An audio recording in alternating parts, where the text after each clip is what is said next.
পরিবারের পর্দা রক্ষার স্বার্থে পৃথক বাড়িতে বানাতে চাই, কিন্তু পিতামাতা রাজি হচ্ছে না, আমার করণীয় কি? খুবই দরকারি একটা প্রশ্ন। অনেক আলেম বলেন যে দাড়ি ছোট ছোট রাখার চেয়ে কেটে ফেলাই উত্তম। আপনার মতামত কি?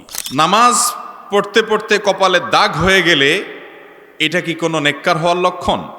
এরপরে প্রশ্ন হলো, ভিন্ন ধর্মাবলম্বীদের অনুষ্ঠানে মুসলিম কেউ দায়িত্ব পালন সাহায্য করতে পারবে কিনা, দায়িত্ব পালন বা সাহায্য করতে পারবে কিনা? বিবাহের জন্য একাধিক মেয়ে দেখে সিদ্ধান্ত নেওয়া যাবে কিনা, নাকি সরাসরি দেখার ক্ষেত্রে একজনে বেশি দেখা যাবে না? খুব দরকারি প্রশ্ন। একজন লোক চাকরির জন্য যোগ্য, কিন্তু ঘুষ না দিলে তার চাকরিটা হচ্ছে না, তাহলে কি ঘুষ দিতে পারবে? এরপরে প্রশ্ন হলো, আমরা জানি খেলাধুলা হারাম, কিন্তু বিশ্বকাপ ফুটবল আয়োজক কাতার, সৌদি আরব সহ আর অনেক মুসলিম দেশ বিশ্বকাপে অংশ নেয়, এ ব্যাপারে হাদিস কি বলে? পৃথিবীতে মাখলুকাতের সঠিক সংখ্যা কত? কোনো পিতামাতা যদি তার সন্তানের জন্য নেককার মেয়ে চিনতে না পারে, দুনিয়াবী শর্তে মেয়ে খোঁজ করে, তাহলে সন্তান যদি সত্যিকার ভালো নেককার মেয়ে পায়, তাহলে পিতামাতার অনুমতি ছাড়া একা বিয়ে করতে পারবে কি না? কিয়ামতের ছোট বড় আলামত কি কি আলামত বাকি আছে জানতে চাই। এরপরে প্রশ্ন হলো, রাগের মাথায় অথবা ভুল বুঝে স্ত্রীকে তালাক দিলে পরবর্তীতে ভুল বুঝতে পারলে ওই স্ত্রীর সাথে আবার সংসার করার সুযোগ আছে কিনা? খুব দরকারি একটা প্রশ্ন। প্রথম প্রশ্ন, সমাজে ছোট বড় যে কোনো ব্যবসা করার জন্য বিভিন্ন ব্যাংক বা এনজিওগুলো থেকে অনেকেই ঋণ নিতে দেখা যায়। এর ভয়াবহতা কি? ঋণ থেকে মুক্তি পাওয়ার উপায় কি? দেখুন, ঋণ নেওয়া মৌলিকভাবে কোনো খারাপ কিছু না। আপনার আমার প্রিয় নবী সাল্লাল্লাহু আলাইহি সাল্লাম তিনিও ঋণগ্রস্ত ছিলেন, ঋণ নিয়েছেন। শুধু তাই নয়, তিনি যখন দুনিয়া থেকে চলে যান, তার ওয়াফাতের সময়, তার দুনিয়া থেকে চলে যাওয়ার সময়, বিদায়ের সময়, তার যে লৌহ বর্ম ছিল, এটাও একজন ইয়াহুদির কাছে বন্ধক দেওয়া ছিল। কিছু খাবার তিনি ঋণ নিয়েছিলেন তার বিনিময়ে। নেতা কাকে বলে দেখছেন? মদিনা রাষ্ট্রের নেতা খাবারের অভাব বাসায় নিজের গায়ের লৌহ বর্ম জমা দিয়ে খাবার নিয়েছেন, তাও অন্য ধর্মাবলম্বী আরেকজনের কাছ থেকে। দুনিয়া থেকে চলে গেছেন, নিজের পোশাক, নিজের লৌহ বর্ম সেটা জমা দেয়া আছে ঋণের জন্য। তাহলে ঋণ নেওয়া এটা মৌলিকভাবে মোটা দাগে দোষের কোনো বিষয় না। আমাদের দেশে অনেকে ঋণগ্রস্ত হয়ে গেলে সমাজের মানুষ তারে খারাপ বলে, যে বেচারা ঋণগ্রস্ত হয়ে গেছে, লোন হয়ে গেছে। লোন হওয়া দোষের কিছু না। চুরি করা খারাপ, লোন নেওয়া খারাপ না। তবে লোনের ক্ষেত্রে দুইটা বিষয় খারাপ। এর মধ্যে সবচেয়ে বড় খারাপ, আল্লাহর জমিনে যত হারাম কাজ আছে, যত হারাম উপার্জন আছে, হারাম বক্ষণ আছে, হারাম বক্ষণের তালিকায় যত কিছু আছে, সেটা কুকুর হোক, শূকর হোক, শিয়াল হোক, অন্য যত হারাম খাদ্য হতে পারে, এই সব উপার্জনের মধ্যে সবচেয়ে নিকৃষ্ট হারাম হলো সুদের হারাম। সুদের হারামের মতো ভয়াবহ হারাম আল্লাহর জমিনে আরেকটা। যারা সুদ খেয়ে, সুদের কারবার করে চক্রবৃদ্ধি হারে লাভ করার জন্য টাকা লাগান। আপনাদের ময়মনসিংহ এলাকার এক মাহফিলে আসলে আমাকে একদিন বলল, ভাই কি গাছ লাগানো সম্পর্কে বললো, যে গাছ লাগানোর সম্পর্কে একটা মাসআলা দিয়ে না। বলে গাছ লাগানো আবার কি? পরে বুঝাইতে বুঝাইতে উনি বুঝাইলেন যে গাছ লাগানো মানে হলো টাকা লোন দিয়ে সুদ নেওয়া, যে গাছ ঠিক থাকবে আবার সুদ পাইতে থাকবে, এটা হলো কি এর গাছ লাগানো। এই গাছ লাগানি বলে না, যে নাম দেন। আপনার যদি হারাম খাইতে ইচ্ছা করে, আপনি যদি 1 কেজি গরু, 1 কেজি আপনার কুকুরের গোশত, 1 কেজি শূকরের গোশত রান্না করে খান, গুনাহ যতটুকু হবে, আপনি যদি সুদের লেনদেন করেন গুনাহ তার চাইতে বেশি হবে। আমার কথা কি বুঝাইতে পারছি? সুদ এমন একটা অপরাধ যে আল্লাহ রাব্বুল আলামিন বলেছেন, ফাআযানু বিহারবিম মিনাল্লাহি ওয়া রাসূলি। সুদের কারবার করবা তো জেনে রাখো, এটা আল্লাহ এবং তার রাসূলের বিরুদ্ধে যুদ্ধের ঘোষণা। সহজ বিষয় না। হারাম খাবে একটা মানুষ, আল্লাহর সঙ্গে যুদ্ধের কি আছে? কিন্তু এটা এত ভয়াবহ, এই জন্য শয়তানি সভ্যতা, দাজ্জালি দুনিয়াতে সব কিছু সুদের উপর নির্ভরশীল। ব্যবসা করতে যাবেন, সুদ ছাড়া হবে না। গোটা দুনিয়ার সুদের উপর দাঁড়িয়ে আছে। মুহতারাম হাজিরিন, দুনিয়াকে আমি বাঁচাতে পারবো না, কিন্তু নিজেকে তো আমি নিজে বাঁচাতে পারবো ইনশাআল্লাহ। অতএব কেউ ব্যবসা সম্প্রসারণের জন্য লোন নিতে চান, জায়েজ আছে, কিন্তু যদি লোনটা হয় সুদি লোন, তাহলে সেই ব্যবসা আর বাড়ানোর দরকার নাই। প্রয়োজনে রাস্তায় দাঁড়িয়ে ভিক্ষা করে খাওয়া ভালো সুদের লোন খাওয়ার চাইতে। আপনার যদি অভাব হয়, আপনি না খেয়ে থাকেন, রোজা থাকেন, আপনি ভিখারি হন, ভিক্ষা করা ইসলামে ভালো জিনিস না, প্রশংসনীয় বিষয় না, কিন্তু সুদখোরের চাইতে ভিক্ষুক হাজার লক্ষ গুণ ভালো। আজ আমাদের গ্রাম বাংলা আনাচে কানাচে সুদ ঢুকে গেছে। মুসলমান সুদের ভয়াবহতা ভুলে গেছে। নিজের মায়ের সঙ্গে জেনা করা যত নোংরামো, যত অসভ্যতা, যত নিকৃষ্ট কাজ, সুদের ভয়াবহতা তার চাইতে বহুগুণ বেশি। নবী করিম সাল্লাল্লাহু আলাইহি ওয়াসাল্লামের হাদিসের বক্তব্য। ভাইরা আমার, এই জন্য সুদের লোন নিয়ে ব্যবসা সম্প্রসারণ করা যাবে না। আমাদের অনেক ভাইরা আছেন ব্যবসা সম্প্রসারণ করতে চান, বাড়ি নির্মাণ করতে চান, অনেক কিছু করতে চান, সুদের কারবার করেন। ভাইরে, আমি জানি সুদের কারবার করা ছাড়া দুনিয়াতে অনেক কিছু করা যায় না, কিন্তু আপনার আমার আখের গন্তব্য হয় জান্নাত নয় জাহান্নাম। ডিসিশন নিতে হবে, আমি কি জান্নাতমুখী পথ চলা চলবো নাকি জাহান্নামমুখী পথ চলা চলবো। আল্লাহ তাআলা আমাদেরকে সুদের বিরুদ্ধে অবস্থান নেওয়ার মতো ঈমানি শক্তি দান করুন। চেষ্টা করবো না ইনশাআল্লাহ সবাই। অতএব লোন নেওয়া, ঋণ নেওয়া দোষের কিছু না। সাহাবীরা অনেকে ঋণগ্রস্ত ছিলেন, আমাদের নবীজি সাল্লাল্লাহু আলাইহি সাল্লাম লোন নিয়েছেন, কিন্তু সুদি লোন নেওয়া যাবে না। এক নাম্বার 2, ঋণ নিয়ে টালবাহানা করা, ঘুরানো, এটা যাবে না। হাদিসে আসছে নবী করিম সাল্লাল্লাহু আলাইহি সাল্লাম বলেছেন, মাতালুল গানিয়্যি যুলমুন, যে ব্যক্তি ঋণ নিছে, দোকান থেকে বাকি নিছেন, গ্রামাঞ্চলে একটু বেশি দেখা যায়, দোকান থেকে বাকি নিছেন, নেওয়ার পরে আর ওই দোকানের সামনে দিয়ে হাঁটেন না, আছে না নাই? অন্য দোকান থেকে যায় চুপে চুপে নগদে কিনে খায়, এসা নিমুখ হারাম, আছে না নাই? বাকি দিছে এক দোকানদার, ওই বেচারার টাকা পরিশোধের নামগন্ধ নাই, গেলে আগের টাকা দেওয়া লাগবে, এই জন্য অন্য দোকান থেকে যায় নগদ কিনে, তারপরে ওই দোকানের সামনে দিয়ে যায় না। এরকম নিমক হারাম আছে না নাই? এই নিমক হারাম কখনো ভালো মুসলমান হতে পারে? মুসলমানিত্ব শুধু ওয়াজ শোনার নাম না, মাহফিলে আসার নাম না, লম্বা টুপি লাগানোর নাম না, লম্বা দাড়ি লাগানোর নাম শুধু মুসলমানিত্ব না। এগুলো মুসলমানিত্ব, আর মুসলমানিত্বের আসল প্রকাশ ঘটে রাস্তাঘাটে, বাজারে, দোকানে, লেনদেনে, কাজ কারবারে। অতএব বাজার ঘাটে মুসলমান হব তো ইনশাআল্লাহ, দোকানপাটে মুসলমান হব তো ইনশাআল্লাহ, কেনাকাটায় মুসলমান হবেন তো ইনশাআল্লাহ, সব ক্ষেত্রে মুসলমান হতে হবে। মনে রাখবেন, 2 নম্বর মুসলমান হলো, ভেজাল্লা মুসলমান হলো যে টুপি টাপার গায়ে গোতরে মুসলমান, আচার আচরণায় কায় করবারে মুসলমান তো দূরের কথা, অমুসলমানের চাইতেও খারাপ। এটা কোনো মুসলমানের আচরণ হতে, ভাইরা আমার, কিছু নেকামল আছে দেখা যায় না। আমি নফল নামাজ পড়ি দেখা যায়, আমি টুপি দাড়ি পরি দেখা যায়, কিন্তু একটা মানুষ কারোর হক নষ্ট করে না, লোন নিয়ে ঘুরাঘুরি করে না, 2 নাম্বারই করে না, মিথ্যা কথা বলে না, প্রতারণা করে না, সুদের কারবার করে না, এগুলো দেখা যায় না। কিন্তু এগুলো মুসলমানিত্বের অনেক বড় বড় মার্কা, যেগুলো দেখা যায় না। আল্লাহর খাতায় এরা শ্রেষ্ঠ মুসলমান, দুনিয়ার মানুষ তাদেরকে চিনতে পারে না। সেই শ্রেষ্ঠ মুসলমান হওয়ার চেষ্টা করবো তো ইনশাআল্লাহ। অতএব ভাইরা আমার, লোন দরকার হলে নিবেন, লোন নেওয়া জায়েজ আছে, আর লোন দেওয়াও জায়েজ আছে। শুধু দেওয়া জায়েজ নয়, দেওয়া সওয়াবের কাজ। কোন কোন ক্ষেত্রে দান করার চাইতে লোনের মাধ্যমে সওয়াব আরো বেশি পাওয়া যায়। বিভিন্ন হাদিসে নবী করিম সাল্লাল্লাহু আলাইহি ওয়াসাল্লাম উৎসাহ দিয়েছেন। আজ আমাদের সমাজ থেকে লোন দেওয়া উঠে গেছে, লোন দেয় না কেউ, হাওলাত দেয় না কেউ, কেউ না হাওলাত দেয় না। হাওলাত দেয় না, এর প্রথম কারণ হলো আমরা এখন এত স্বার্থপর, স্বার্থ ছাড়া থুতুটাও ফেলতে রাজি না। আমি ওনাকে 2000 টাকা ধার দেব, হাওলাত দেব, উনি আমাকে 1 টাকাও বাড়াই দিবেন, আমার লাভটা কি? এই জন্য কেউ ধার দিতে চায় না। লাভ জানতে চান? 2000 টাকা হাওলাত দিবেন, এই 2000 টাকা হাওলাত দেওয়ার ফলে 2000 টাকা দান করে যে পরিমাণ সওয়াব পাইতেন, এই টাকাটাও ফেরত পাবেন, সওয়াবও জমা হবে আপনার অ্যাকাউন্টে।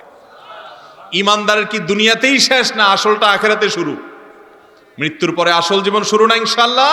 অতএব ওই জীবনের জন্য জমা হবে হাওলাতের মাধ্যমে। মানুষকে ধার দেব তো ইনশাআল্লাহ, ধার দেওয়ার চেষ্টা করবেন। হ্যাঁ, এখন কথা হলো আজকাল ধার দিতে গেলে যারা ধার দিব, যারা হাওলাত দেব, সে তো আর ফেরত দিবে না।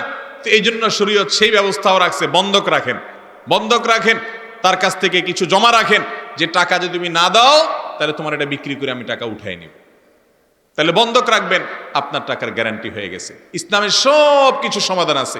আল্লাহ তাআলা আমাদেরকে সুদকে না বলে সঠিকভাবে ঋণ, লোন, হাওলাত দেওয়া নেওয়ার তৌফিক দান করুন।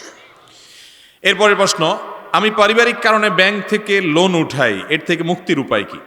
যদি কেউ সুদি লোন করে ফেলেন, তুলে ফেলেন পরিবারের চাপে, বিভিন্ন চাপে, এখন তিনি বুঝতে পেরেছেন তিনি সুদের কারবারে জড়িয়ে গেছেন, হারাম, ভয়ঙ্কর হারাম। এ হারামে যারা লিপ্ত হবে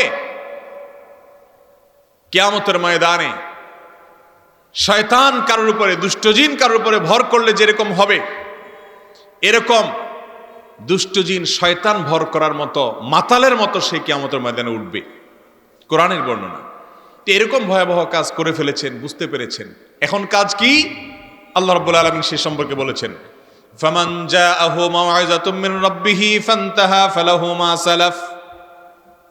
আল্লাহর নির্দেশ, নিষেধ, ভয়াবহতা সুদের, হারাম সম্পর্কে জানার পর আপনি লজ্জিত হয়ে, অনুতপ্ত হয়ে ফিরে এসেছেন, আর করবেন না। এখন আপনি ফিরে আসার পর আগে যেগুলো করেছেন না জেনে, না বুঝে, আল্লাহ তাআলা সেগুলো মাফ করবেন ইনশাআল্লাহ। অতএব এখন তাড়াতাড়ি করে এই লেনদেন ক্লোজ করে সামনে আগায় যান। এরপর প্রশ্ন হলো, অজু করার সময় অতিরিক্ত পানি খরচ করা যাবে কি না? অজু করার সময় অতিরিক্ত পানি খরচ করা যাবে না। আমরা অনেকেই অজু করতে গিয়ে এই পাপটা, এই অপরাধটা, এই গুনাহটা করি। বিশেষ করে যারা শহুরে জীবনে ট্যাপে অজু করি, তারা এই ট্যাপে অজু করার সময় ট্যাপ ছেড়ে দিয়ে আমরা অজু করি।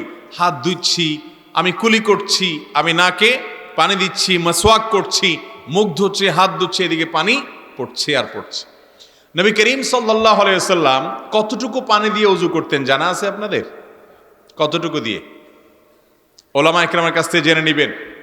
তিনি যে পরিমাণ পানি দিয়ে অজু করতেন সেটা এই কাপের চাইতে সামান্য একটু বেশি হবে। একটা বড় পাত্রে দিয়া যে পরিমাণ পানি হয়, ওই পরিমাণ পানি দিয়ে তিনি অজু করতেন। আমরা এবার মদিনার সফরে একটা জাদুঘরে সেখানকার মুদ এবং সায়ের যে পরিমাণ আদি যুগের সেগুলো ছিল, দেখলাম যে এটার চাইতে সামান্য একটু বড়। এইটুকু পানি দিয়ে তিনি অজু করতেন। গোসল করতেন যেটা, সেটাও খুব বেশি বয়সও না, ছোটখাটো একটা মগের মতো, এটা দিয়ে গোসল করতেন। মোহতারাম হাজিরিন, আমরা হয়তো বলবো যে তিনি তো মরুভূমির মানুষ ছিলেন, মক্কাতে তো এত পানি সচরাচর ছিল না, এই জন্য তিনি টানাটানি পর করে পানি দিয়ে অজু করছেন, এত অল্প পানি দিয়া। আমরা তো বঙ্গোপসাগর এলাকার মানুষ, আমরা তো খাল বিল নদী নালা এলাকার মানুষ, আমাদের দেশে তো পানির অভাব নাই, বরং পানির চোটে তো আমরা কয়দিন পর পর ভেসেই যাই। অতএব আমাদের অজুতে আবার এত হিসাব নিকাশ করা লাগবে কিনা? উত্তর হলো হ্যাঁ, অবশ্যই লাগবে। কারণ নবী করিম সাল্লাল্লাহু আলাইহি সাল্লাম পানি অপচয় করতে যখন সাহাবীদেরকে নিষেধ করেছেন, তখন এই প্রসঙ্গ উঠে এসেছে, যদি সমুদ্রের উপর দিয়ে যাও, চারপাশে অথই পানিও থাকে, সেখান থেকেও তোমার প্রয়োজন ছাড়া অতিরিক্ত পানি ব্যবহার করবে না। কারণ এর জন্য আল্লাহর কাছে জবাবদিহি করা, ওইটার জন্য যদি জবাবদিহি করা লাগে ওযু করবেন, সেখানে অতিরিক্ত পানি ব্যবহার করেন, সেটার জন্য যদি জবাবদিহি করা লাগে, তাহলে ব্রাজিল আর্জেন্টিনার জন্য যে পতাকা বানাচ্ছেন হাজার হাজার টাকা খরচ করে, জার্সি বানাচ্ছেন, জার্সি কিনছেন, অপচয় করছেন বিনা প্রয়োজনে অর্থহীন ভাবে, এটার জন্য আল্লাহর কাছে হিসাব দেওয়া লাগবে কি লাগবে না? আল্লাহ তাআলা আমাদের বিবেকগুলোকে জাগ্রত করে দিন। ভাইরা আমার, অতএব অজুতে পানি অপচয় করা যাবে। অজু কিভাবে করবেন? টেপে, ট্যাপ ছেড়ে দিয়ে হাত ধুয়ে কুলির জন্য পানি নিয়ে হয় ঘন ঘন কুলি করে ফেলবেন, আপনারা ট্যাপ বন্ধ করে একটু একটু করে নিয়ে ডান হাতে পানি নিয়ে কুলি করবেন, বাম হাতে ট্যাপ বন্ধ করে দিবেন, বারবার বন্ধ করবেন, চালাবেন। এবং মুখে পানি নেওয়ার জন্য পানি নিয়ে ট্যাপ বন্ধ করে তারপর ভালো করে ডলবেন। আবার হাতের জন্য ট্যাপ চালু করবেন। ট্যাপ একটু বেশি বেশি করে বন্ধ চালু করতে হবে, কিন্তু সরসর করে পানি পড়তে থাকবে, এদিকে আপনি ঘুষছেন, আপনি ডলছেন, এটি পানির অপচয়। আল্লাহ রাব্বুল আলামিন এই অপচয় আমাদের জন্য হালাল রাখেন নাই। ইমানদার এই পৃথিবীর প্রতিটি কাজ খুব বিচক্ষণতার সাথে বুঝে শুনে ঠান্ডা মাথায় করবে, প্রতিটি পদক্ষেপের জন্য খুব বিচক্ষণতার সাথে কাজ করবে, তাহলে ইমানদারের প্রত্যেকটা কাজ নেকামল হিসেবে গণ্য হবে। বেঈমান, যার ভিতরে আল্লাহর প্রতি ঈমান নাই, যে আল্লাহর সামনে দাঁড়াতে হবে এ ব্যাপারে তার বিশ্বাস নাই, তার যা খুশিতে করতে পারে, কিন্তু ঈমানদার তার সব কাজ হিসাব করে করবে। অতএব অজুতে পানি অপচয় করা যাবে। সবচেয়ে ভালো হয় যদি পারেন একটু মগে করে, বদনায় করে বসে অজু করেন, একটু একটু করে পানি ব্যবহার করেন। ভাইরা আমার, এই সময়টাতে এই কথাগুলো বড় বড় আমাদের কাছে বেখাপ্পা বেখাপ্পা মনে হয়। বলে কি হুজুর, এত পানি আমরা উড়াই, এত নষ্ট করি, পানির ফোয়ারা বানায় আপনার সেখানে পানি দিয়া নাচন খেলা খেলে, বিভিন্ন রকমের তামাশা হয়, আর উনি বলে কিসের উজুতে পানি করতে, একটু হিসেব করে করার জন্য। ভাইরা আমার, যারা জান্নাতে যাবে এই মানুষগুলো সমাজের মূল স্রোতের বাইরে চলা অল্প সংখ্যক মানুষ। জান্নাতে কি বেশিরভাগ লোক যাবে না কম সংখ্যক লোক যাবে? কম সংখ্যক লোক যাবে। অতএব জান্নাতে যাওয়া মানুষগুলোর চিন্তা ভাবনা হবে ইউনিক, ভিন্ন ধাঁচের, গতানুগতিক চিন্তার বাইরে। তারা কোরআন এবং হাদিসের বাইরে এক চুলও চলবে না। আল্লাহ আমাদেরকে অজুতে এবং অন্য সব ক্ষেত্রে পানি সহ সব কিছু অপচয় করা থেকে বেঁচে থাকার তৌফিক দান করুন। একটু পানি অপচয় করলে যদি এরকম জবাবদিহিতা করা লাগে, তো যুবক ভাইয়েরা আমার, বিশ্বকাপ উন্মাদনার নামে যে সময়ের অপচয় করছেন, ঘন্টাকে ঘন্টা অপচয় করছেন, এই সময় পানির চাইতে কত গুণ দামি, এটার জন্য আল্লাহর কাছে জবাবদিহি করা লাগবে না? আল্লাহ আমাদেরকে বুঝার তৌফিক দান করুন। এরপরে প্রশ্ন হলো, প্রচলিত মহিলা তালিম কি সুন্নাহ সম্মত? অনেক সময় স্বামীর অনুমতি ছাড়াও তালিমে উপস্থিত হয় এবং মাহরাম ছাড়া এবং বেপর্দার সহিত অন্য এলাকায় যায়। মহিলাদের তালিম বা দ্বীনি আলোচনা, কোরআন হাদিসের তালিম, এগুলো মৌলিকভাবে নিষিদ্ধ কোনো কিছু না ভাই। কোরআনে কারিমে আল্লাহ রাব্বুল আলামিন বলেছেন, আল মুমিনুনা ওয়াল মুমিনাতু বা'দুহুম আউলিয়াউ বা'দ ইয়া'মুরুনা বিল মা'রুফ ওয়া ইয়ানহাউনা আনিল মুনকার। ঈমানদার নারী এবং ঈমানদার পুরুষ, ঈমানদার মহিলা, ঈমানদার পুরুষ সবাই একে অন্যের পরিপূরক এবং উভয়ে সৎ কাজের আদেশ দিবে, অসৎ কাজের বাধা প্রদান করবে। অতএব মহিলারাও দাওয়াতি কাজ এবং তালিমের কাজ করবে, কিন্তু কয়েকটা বড় করে কিন্তু এখানে বলতে হবে, কারণ সারা দেশ ঘুরে আমরা কিছু তিক্ত অভিজ্ঞতার কথা জানি। এক নম্বর কিন্তু হলো, মহিলাদের দাওয়াত এবং তালিমের কাজ তারা যখন আঞ্জাম দিবেন, পুরুষদের মতো যা জানবেন তা বলবেন, আন্দাজে বলবেন না। অনেক মহিলারা আছে, অনেক পুরুষদের মতো এক লাইন জানলে সাথে 3 লাইন বানায় মানুষকে বলে, আছে না নাই? এই রোগটা অনেকের মধ্যে আছে। আল্লাহ তাআলা কোরআনে কারিমে তার রাসূলকে পর্যন্ত বলছেন, ইয়া আইয়ুহার রাসূল বাল্লিগ মা উনজিলা ইলাইক, আপনার প্রতি যা নাজিল হয়েছে সে ওহির তাবলীগ করেন। মন গড়া আলতু ফালতু এক লাইন জানলেন, তার সাথে 3 লাইন বানায়া বললেন, মন গড়া মাসআলা দিলেন, কোরআন হাদিসের বাইরে কথা বললেন, জাল হাদিস বললেন, বানায়া বানায়া বললেন, এই কথাগুলো করা যাবে না। যেটা নাজিল হয়েছে ওইটার প্রচার করতে হবে। এই জন্য যারাই দাওয়াতের কাজ করবেন, পুরুষ হোক আর নারী হোক, যতটুকু জানেন ততটুকু বলবেন। বাল্লিগু আন্নি ওয়ালাউ আয়া, নবীজি বলেছেন, আমার থেকে যা পাইছো সেটা পৌঁছাও, মন গড়া কিছু পৌঁছানো যাবে না। 1 নাম্বার 2, মহিলারা দাওয়াতি কাজ করবেন নিজস্ব আলোয় অঙ্গনে।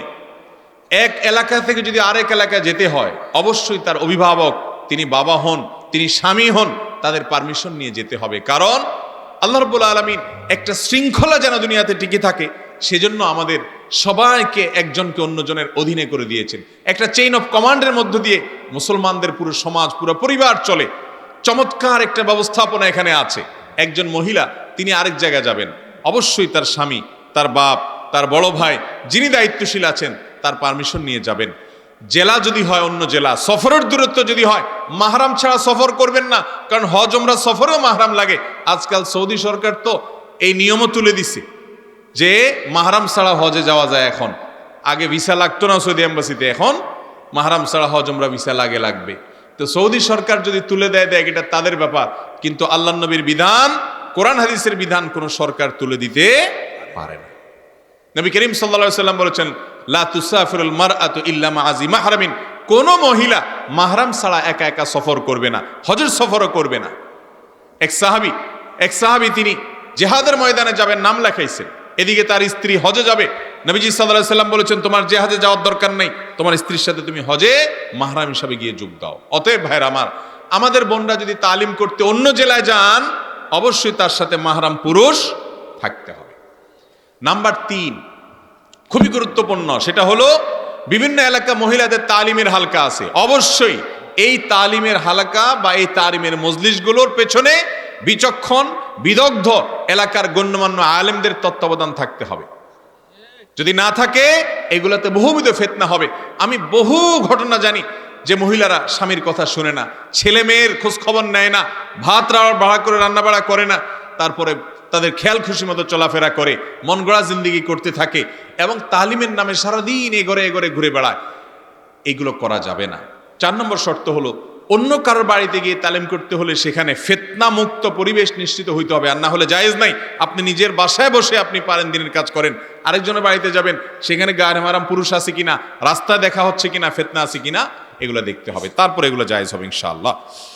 এরপরে প্রশ্ন হলো, ভিন্ন ধর্মাবলম্বীদের অনুষ্ঠানে মুসলিম কেউ দায়িত্ব পালন সাহায্য করতে পারবে কিনা, দায়িত্ব পালন বা সাহায্য করতে পারবে কিনা।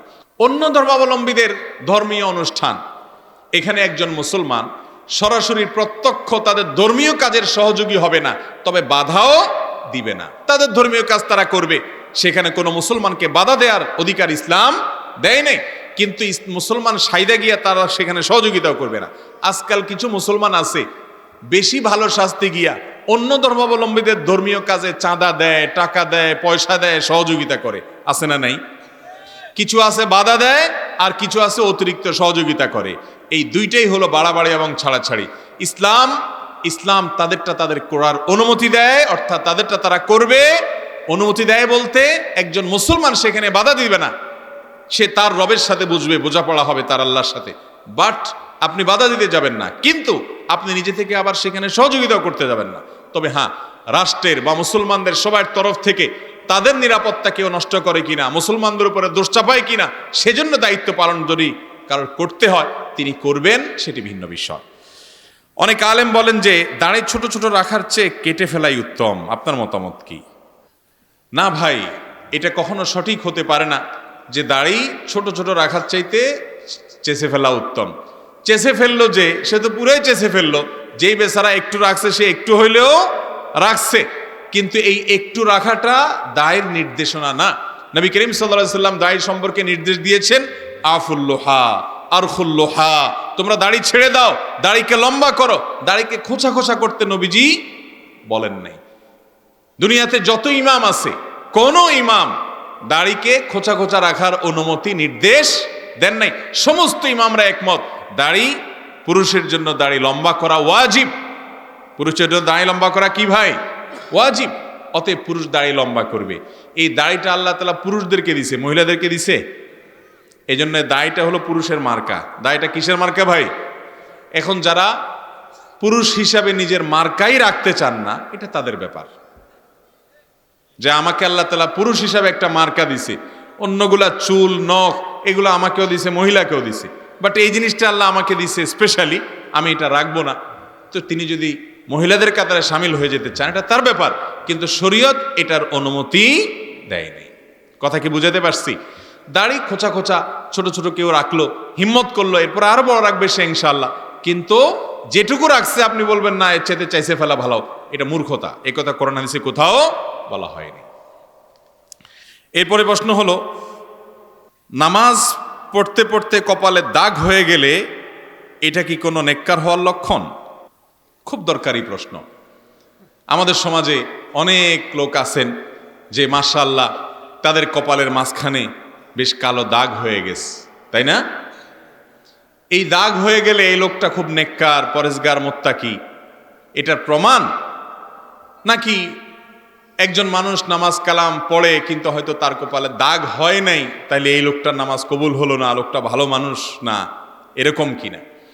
তো এটার উত্তর হলো, দেখেন আল্লাহ রাব্বুল আলামিন কোরআনে কারিমে একটা আয়াতের মধ্যে আল্লাহর নেককার বান্দা, আল্লাহর প্রিয় মানুষদের, সেই সোনালী যুগের সোনালী মানুষদের প্রশংসা করতে গিয়ে আল্লাহ বলেছেন, সীমাহুম ফি ওয়ুজুহিহিম মিন আসারিস সুজুদ, তাদের সিজদার যে আলামত এটা চেহারার মধ্যে ফুটে উঠে। সিজদার আলামত কোথায় ফুটে উঠে? চেহারার মধ্যে ফুটে উঠে। এই যে সাহাবায়ে কেরামের সিফত ছিল, গুণ ছিল, যে তারা যে সারাক্ষণ সিজদায় থাকে, বারবার সিজদায় যায়, আল্লাহর সামনে সিজদায় লুটিয়ে পড়ে, চেহারার মধ্যে তার আভা, তার আলামত ফুটে উঠে। এই আলামত বলতে কাকে বোঝায়? কোন কোন মুফাসসির, দুই একটা তাফসীরের কিতাবের মধ্যে এই কপালের এই দাগকে সিজদার আলামত বলা হলেও বেশিরভাগ মুফাসসিরগণ বলেছেন এই আলামত বলতে আপনার বোঝানো হয়েছে খুশু খুদুকে, চেহারার নুরানিয়তকে, উজ্জ্বলতাকে। একজন কালো মানুষ হয়তো তার কপালে সেই মাঝখানে দাগও নেই, কিন্তু তার চেহারার মধ্যে নুরানি একটা আভা ইমানদাররা অনুভব করে, ফিল করে। বিশেষ করে কিয়ামতের দিনে অজুর অঙ্গগুলো যেরকম জলজল করে জ্বলতে থাকবে, এরকম সিজদার অঙ্গগুলোতে আলাদা উজ্জ্বলতা থাকবে, সেই আলামতের কথা বলা হয়েছে। এছাড়া কখনো কখনো এমনও হয় যে বারবার সিজদা দিতে দিতে কোনো মানুষের কপালে দাগ হয়ে যায়। যদি সিজদা দিতে দিতেই এই দাগ হয়, অন্য কোনো কারণে না হয়, এটা তার জন্য ভালো।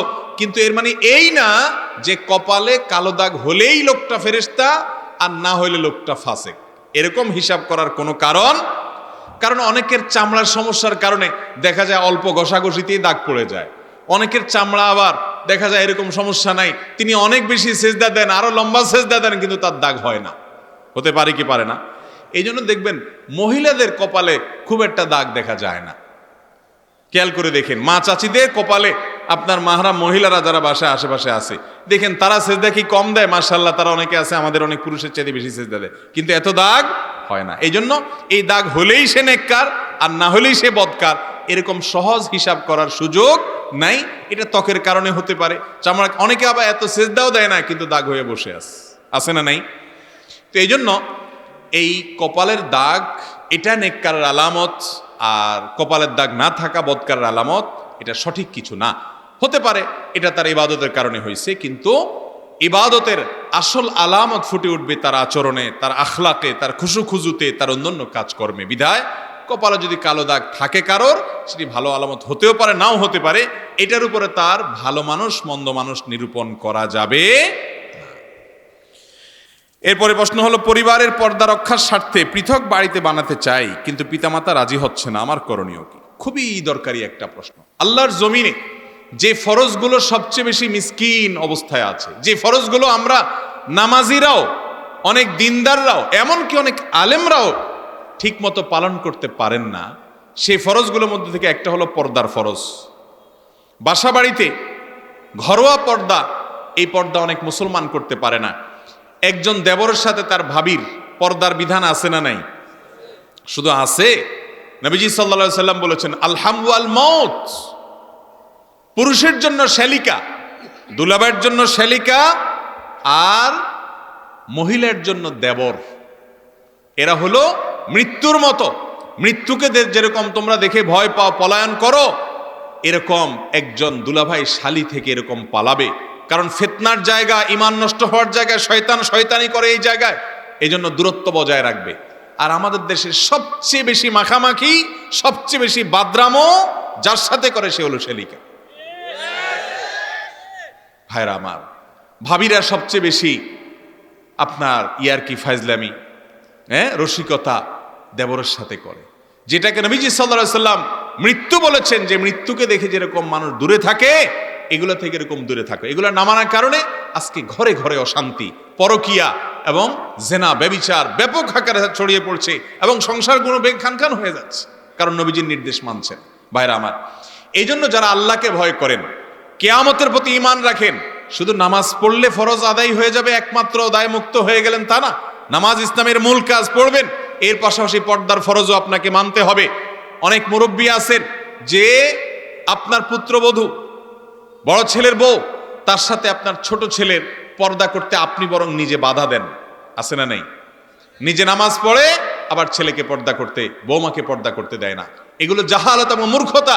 নামাজ পড়া যে আল্লাহ ফরজ করেছেন, এই পর্দার বিধানও সে আল্লাহ ফরজ করে দিয়েছেন। এই জন্য আপনার কোনো ছেলে বিয়ে করেছেন, একই সংসারে একই ঘরে যৌথ পরিবারে পর্দা করা কঠিন হয়ে যাচ্ছে, তারা আলাদা ঘর করতে চাইলে তাদেরকে সাহায্য করেন, সহযোগিতা করেন। আর ছেলেরাও মনে রাখবেন যে পর্দার খাতিরে যদি আলাদা থাকাও লাগে, কিন্তু বাবা মাকে, ভাই বোনকে, ছোট ভাই বোনকে কখনো ভোলা যাবে না, তাদের দায়িত্ব ঠিকই আদায় করতে হবে। অতএব এই দুইটা জিনিসকে ব্যালেন্স করতে হবে।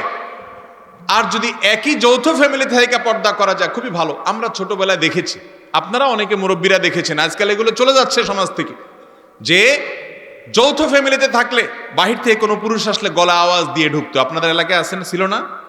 গলা আওয়াজ দিয়ে ঢুকতো, সালাম দিয়ে ঢুকতো, যাতে করে মহিলারা একটু সাইড হয়ে যায়। আজকাল এগুলো নাই, অনেকটা উঠে যাচ্ছে ভাইরা আমার। তো এই জন্য এই পর্দা করতে কোনো ছেলে চাইলে তারা আলাদা থাকতে চাইলে তাদেরকে সহযোগিতা করা উচিত, এবং একসাথে যদি পর্দা করার সুযোগ থাকে তো সেটাও করা উচিত। পেনশন ও ডিপিএস ফান্ডের মূল টাকা উত্তোলনের সময় বাধ্যতামূলকভাবে ঘুষ দিতে হয়, এক্ষেত্রে প্রাপ্ত পেনশন বা ডিপিএস এর টাকা দিয়ে হজ করা যাবে কি না? আজকাল ঘুষ ছাড়া কিছুই হয় না ভাই, বৈধ কাজও ঘুষ ছাড়া, সব জায়গায় 2 নম্বর টাকা দেয়া ছাড়া নিজের লিগাল বা বৈধ পাওনাটুকু পর্যন্ত পাওয়া যায় না। তো আপনার লিগাল কোনো বৈধ কোনো পাওনা আদায়ের জন্য, সেটা ডিপিএস হোক, পেনশন হোক বা যেটাই হোক, এটা আদায়ের জন্য ঘুষ ছাড়া যদি উঠাইতে না পারেন, তাহলে বাধ্য হয়ে ঘুষ দিছেন, এর জন্য আপনার গুনাহ হবে না, কারণ আপনি নিরুপায় হয়ে দিছেন। এবং এই টাকা যেটা উত্তোলন করলেন, আপনার হক হালালি টাকা, যেটা উত্তোলন করতে গিয়ে ঘুষ দিতে হলো, ওই মূল টাকা দিয়ে হজ করতে অসুবিধা নাই, ভালো কাজ করতে সমস্যা নেই ইনশাআল্লাহ। বিবাহের জন্য একাধিক মেয়ে দেখে সিদ্ধান্ত নেওয়া যাবে কি না, নাকি সরাসরি দেখার ক্ষেত্রে একজনে বেশি দেখা যাবে না? খুব দরকারি প্রশ্ন। বিয়ের ক্ষেত্রে নবী করিম সাল্লাল্লাহু আলাইহি সাল্লাম বলেছেন, ফানজুর ইলাইহা, কাউকে বিয়ে করার জন্য সিদ্ধান্ত নিবা, তাকে দেখে নাও। দেখে নিলে 2টা লাভ নবীজি সাল্লাল্লাহু আলাইহি সাল্লাম বলে দিয়েছেন। এক, কারণ ওই মেয়ের মধ্যে কোনো ত্রুটি থাকতে পারে, চেহারা, ছবি, অন্য কিছুতে, যেটা তোমার পরে খারাপ লাগবে, আগে ভাগে দেখে নাও। একই কথা মেয়েও ছেলেকে দেখে নিবে। আর দ্বিতীয়ত হলো ফাইন্নাহু আহরা আন ইউদামা বাইনাকুম, হাদিসের ভাষ্য, বিয়ের আগে যদি দেখে নেওয়া হয় তাতে পারস্পরিক সম্প্রীতি, ভালোবাসাটা এবং মুগ্ধতাটা একটু বেশি হয়। এই জন্য বিয়ের আগে দেখে নেওয়াটা সুন্নাহ, নবীজি সাল্লাল্লাহু আলাইহি সাল্লামের নির্দেশ। এখন কথা হলো, বিয়ের আগে দেখা যাবে, এর মানে কি রাস্তায় যত মেয়ে যাবে সবগুলোকে বিয়ের নিয়ে তো একবার দেখবেন? কি বলেন? বিয়ের আগে দেখা যাবে এর মানে কি সারা জগতে যত মেয়ে আছে বিয়ের নিয়ত করে করে দেখে বেড়াবেন? বিয়ের আগে দেখবেন এর মানে হলো, এই মেয়ের বায়োডাটা নিলেন, তার 14 গোষ্ঠী সব তথ্য নিলেন, সব কিছু জানলেন, সব বেটে বলে হইলো, পারিবারিকভাবে এবং ব্যক্তিগতভাবে সব বোঝাপড়া পছন্দ হলো, শিক্ষা দীক্ষা অন্যান্য সব কিছু মিলে গেছে। এখন আপনি ফাইনাল ডিসিশন নেবেন। তো ফাইনাল ডিসিশনেরও আগে আপনার মা যাবে, আপনার বোন যাবে, মহিলারা যাবে, তারা দেখে দেখে পছন্দ করছে। এখন শুধুমাত্র আপনার চয়েস হলে ফাইনাল হয়ে যায়, তো শেষ মুহূর্তে যে আপনি দেখবেন, এটা হলো সুন্নাত। এখন এমনও হতে পারে যে সব হয়ে গেছে, এখন আপনি দেখতে গেছেন, দেখার পর আপনার চয়েস হলো না, তাহলে কোনো অসুবিধা নাই, আপনি আরেক জায়গায় আরেক মেয়ে দেখতে পারবেন। কিন্তু অনেক ছেলে আছে প্রবাস থেকে যখন বিশেষ করে আসে, দেশেও অনেকে আছে এরকম, যে সারা দেশের সারা এলাকার মেয়ে আর একটাও বাদ রাখেনি, সারা দিন শুধু ঘুরে বেড়ায়, 500 টাকার নোট একটা করে ঝুলায়া এর 500 ধরায় দেখে, ওই বাড়িতে যে আরেক মেয়ে দেখে 500 ধরায়া ওই বাড়িতে। এরকম বদভ্যাস আছে না নাই অনেকের? একটা মেয়েকে দেখে যখন আপনি চলে যান, সামাজিকভাবে এই মেয়ের পরিবারের মনটা ছোট হয় না? অতএব আপনি আগে অন্য সব দেখেন, ডিসিশন নেন, বোঝাপড়া করেন, এরপরে ফাইনাল ডিসিশনে যে মেয়েকে দেখেন। হুটহাট করে মেয়ে দেখলেন যেখানে সেখানে, এবং এক মেয়েকে 5 বার 7 বার 5 জন 7 জন দেখে যায়, তখন মানুষ মনে করে যে মেয়েটা ত্রুটি আছে, কেন সবাই বিয়ে করছে না? আমাদের দেশে মেয়েদেরকে আমরা নানাভাবে কোণঠাসা করে রাখছি। এই যে মেয়ে দেখতে যায়, এক্ষেত্রে আবার আরেক অনাচার, যে মেয়ে দেখতে যায় মিছিল সহকারে, একা যায় না, কি নিয়ে যায়? মিছিল নিয়ে যায়, নির্লজ্জের মতো। বিয়ে করবে ছেলে, মেয়ে দেখতে যায় ছেলের দুলাভাই, ছেলের মামা, ছেলের চাচা, ছেলের বড় ভাই, ছেলের বাপ, 14 গোষ্ঠী সব নিয়ে মেয়ে দেখতে যায়। ঠিক না ভাই? ঠিক। যাই আবার উঠানে ডেকে, আপনার মজলিস রুমে ডেকে, ডাইনিং রুমে ডেকে মেয়েকে উঠায়, বসায়, হাঁটায়, ডাইনে বামে, উপরে নিচে, মনে হয় যে বাজারে গরু ছাগল কিনতে আসছে। এরকম ছোট লোক কিছু আমাদের সমাজে আছে না নাই? আমি নাম দিছি, এগুলার নাম ছোট লোক। মেয়েদেরকে সম্মান দিতে হবে, তাদেরকে কি দিতে হবে? তারা মায়ের জাতি, তারা আল্লাহর বান্দি। বিশেষ করে যখন পর্দানসীন মেয়ে হয়, তখন তাদের প্রতি আমাদের দায়িত্ব আরো অনেক বেড়ে যায়। অনেক মেয়েরা আমাদের কাছে আর্তনাদ করে চিঠি লেখেন, প্রশ্ন পাঠান, ভাই আমরা পর্দার মধ্যে থাকতে চাই, আমাদের বাপ মা আমাদেরকে যারা বিয়ে করতে আছে তাদের মধ্যে দিন নাই, তারা বুঝে না যে একটা মেয়েকে একটা ছেলে বিয়ে করবে, সেই দেখবে, ওই ফ্যামিলির মেয়েরা দেখতে পারে, ওই ফ্যামিলির ছেলেরা তাকে দেখতে পারে না। হ্যাঁ, বিয়ে হয়ে গেলে তখন ছেলের বাবা দেখবে, যাদের সাথে দেখা দেওয়া জায়েজ মাহরাম তারা দেখবেন, শ্বশুর দেখবেন, কিন্তু সেটা বিয়ের পরে। বিয়ের আগে শুধু ছেলে দেখবে ছেলের পক্ষের, আর ছেলের পক্ষের মেয়েরা দেখবে। কিন্তু আমাদের দেশে দেখা যায় বিয়ে করবে ছেলে, চয়েস করতে আসে ছেলের দুলাভাই। দুলাভাইয়ের এখানে ব্যাপারটা কি আমাকে বলেন, কি বলেন? দুলাভাইয়ের কোনো ইস্যু আছে? এগুলা নির্লজ্জতা, এগুলা বেহায়াপনা। অনেক বেহায়া দুলাভাই আছে, তারা যদি ডাকা না হয় তো বলে যে বিয়েতে আমি আর নাই। আছে না নাই? এই ছোট লোকই দুলাভাই, যাদের মধ্যে দুলাভাইগিরি যাদের মধ্যে আছে, এরা সব সোজা হয়ে যান। আল্লাহরে ভয় করেন। আরেকজনের বউ আপনি দেখতে যাবেন কেন? আপনার মতো বেহায়া আরেকজন আছে আল্লাহর জমিনে? ভাইরা আমার, মেয়েদেরকে দেখতে গিয়ে বাজারে গরুর মতো ছাগলের মতো করে অপমান করা, সবাই মিলে মিছিল দিয়ে দেখা, এগুলো নাজায়েজ কাজ, এগুলো করবেন না, বেশরিয়তি কাজ, হারাম। সুন্দরভাবে সম্মানজনকভাবে দেখবেন, ফাইনাল ডিসিশনে দেখবেন। অতএব দেখা কি আছে, জায়েজ আছে, এটা ছেলেও দেখবে মেয়েও দেখবে। জীবিত বউ এর একাধিক থাকলে বউর হক এবং হক না দেওয়ার শাস্তি কি? যদি কারোর একাধিক স্ত্রী থাকে তাহলে তাদের মধ্যে সমতা রক্ষা করা ফরজ। তাদের মধ্যে সমতা রক্ষা করা কি ভাই? আল্লাহ তাআলা কোরআনে কারীমে বলেছেন, ফানকাহু মা তাবা লাকুম মিনান নিসাই মাসনা ওয়া সুলাসা ওয়া রুবা। তোমরা বিয়ে করো মেয়েদেরকে, কেউ 2টা 3টা 4টা করার অধিকার আছে, শরীয়ত এতটুকু রাইট রেখেছে সর্বোচ্চ। ফাইন খিফতুম আল্লাহ তাআদিলু ফাওয়াহিদা, যদি একটার বেশি করলে তুমি তাদের মধ্যে সমতা বজায় রাখতে পারবা কিনা এটা নিয়ে নিজের প্রতি নিজের ভয় হয়, খবরদার, তাহলে একাধিক বিয়ে তোমার জন্য জায়েজ নেই। তুমি কয়টা করবা? একটা করবা। আজকাল তো যারা একাধিক বিয়ে করে বেশিরভাগই দেখা যায় নতুনটারে নিয়ে মেতে থাকে, আর পুরান যে বউ থাকে তার কোনো খোঁজ খবর রাখে না। এগুলো নাজায়েজ এবং গুনাহ। আপনি যদি একাধিক বিয়ে করতে হয়, শরিয়ার নিয়ম অনুযায়ী, শরিয়ার নির্দেশ অনুযায়ী আপনার উভয় স্ত্রীর প্রতি সমান আচরণ করতে হবে। একে যে টাকা দিয়ে শাড়ি কিনে দিয়েছেন আরেকজনকে সেম টাকা দিয়ে শাড়ি কিনে দিতে হবে। এক বউর জন্য যে বাজেট দিয়েছেন মাসে, অন্য বউর জন্য সেম বাজেট দিতে হবে। এই বউয়ের সাথে 1 সপ্তাহ থেকেছেন তো ওই বউর কাছে একসাথে আপনাকে থাকতে হবে। আপনি যাকে ভালোবাসলেন, পছন্দ করলেন, শুধু তার সাথে ঘুরে বেড়ালেন, আরেকজনকে ঝুলায় রাখলেন, এটা হারাম। বহু লোক এই কাজ করে। একাধিক বিয়ে শরিয়া সিদ্ধ একটি বিষয়। দুনিয়াতে নানামুখী শয়তানের ষড়যন্ত্রের অংশ হিসেবে এই একাধিক বিয়েটাকে আজকাল দোষের বিষয় হিসেবে দেখানো হয়। একজন ভালো মানুষ, আলেম মানুষ যদি একাধিক বিয়ে করে তো মানুষ মনে করে লোকটা মনে হয় খারাপ। আসলে কি খারাপ কিছু? সাহাবা একরাম, নবী করিম সাল্লাল্লাহু আলাইহি ওয়াসাল্লাম একাধিক বিয়ে করেন নাই? একাধিক বিয়েকে আল্লাহ তাআলা জায়েজ রাখেন নাই? অতএব অনেক মা বোনরা আছে যে প্রকাশ্যে বলে, অনেক নামাজি কালামী মহিলা আছে প্রকাশ্যে বলে যে আল্লাহর সব বিধান মানি আমি, কিন্তু এই যে পুরুষদেরকে একটার বেশি স্ত্রী রাখার সুযোগ দিছে এটা আমি মানি না। এই কথা বলার সঙ্গে সঙ্গে ওই মহিলা কাফের হয়ে যাবে, ইসলাম থেকে খারিজ হয়ে যাবে, যদি সে আল্লাহর এই আইনের বিরুদ্ধে বিদ্রোহ করে, যদি সে আল্লাহর আইনকে অস্বীকার করে, না মানে অযৌক্তিক মনে করে। হ্যাঁ, আমার কষ্ট লাগে, আমি মানতে পারি না, আমার দুর্বলতা, এটা সে বলতে পারে, কিন্তু আল্লাহর বিধানের প্রতি অসন্তোষ প্রকারলে ঈমান থাকবে না।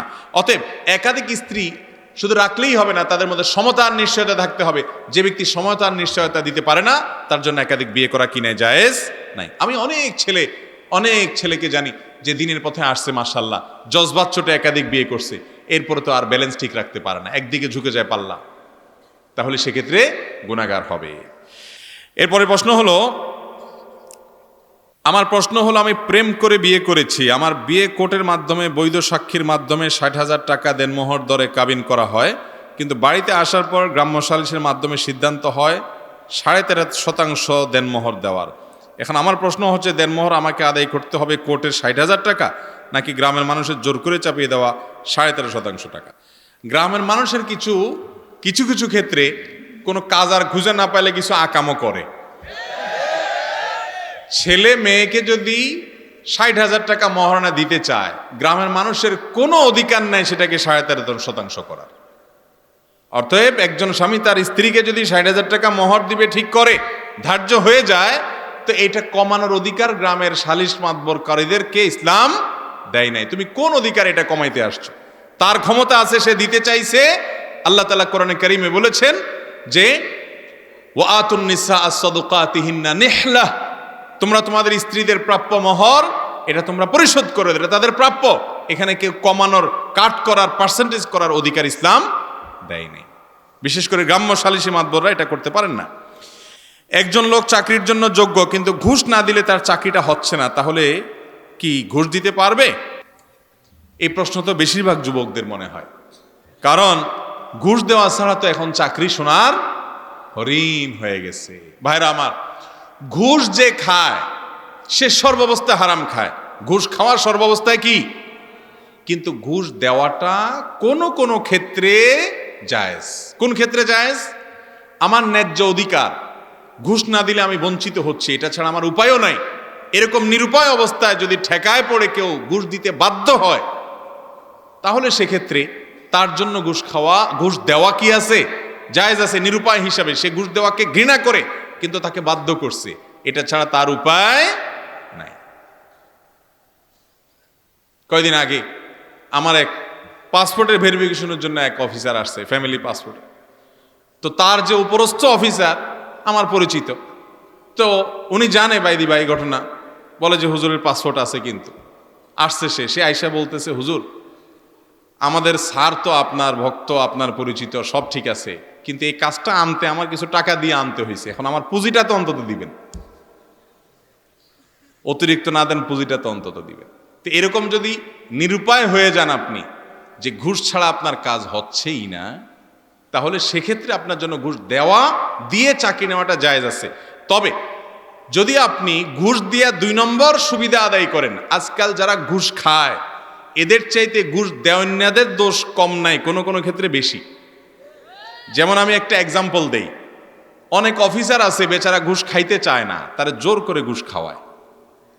এনবিআর এর চাকরি করে এরকম আমার অনেক পরিচিত ভাইরা আছেন যারা হকালালি চলার চেষ্টা করেন। তারা আমাকে বলে, ভাই আমরা যে পদে চাকরি করি, আমাদের ক্লায়েন্ট কাস্টমার বা আমাদের কাছে যাদের কাজ টাজ থাকে, ফাইলপত্র ঠেকা থাকে, এরা টেনশনে পড়ে যায় কোনো হুজুরের পোস্টিং হলে, বলে যে এই দুষ্ট বেটা তো ঘুষ খাবে না, কাজ কেমনে আদায় হবে।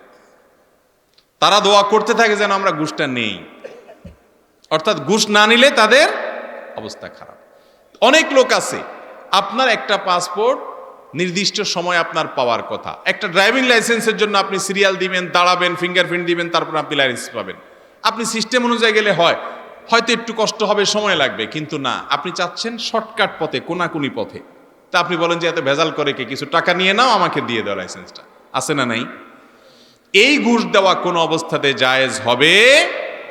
আজকাল সব ক্ষেত্রে আমরা মনে করি যে ঘুষ দেওয়া জায়েজ। জি না, আপনি নিরুপায়, আপনার ন্যায্য অধিকার আটকায় দিছে, ঘুষ দেওয়া ছাড়া দিবে না, আপনার এটা ছাড়া চলেও না, তখন আপনার জন্য ঘুষ দেওয়া জায়েজ হতে পারে।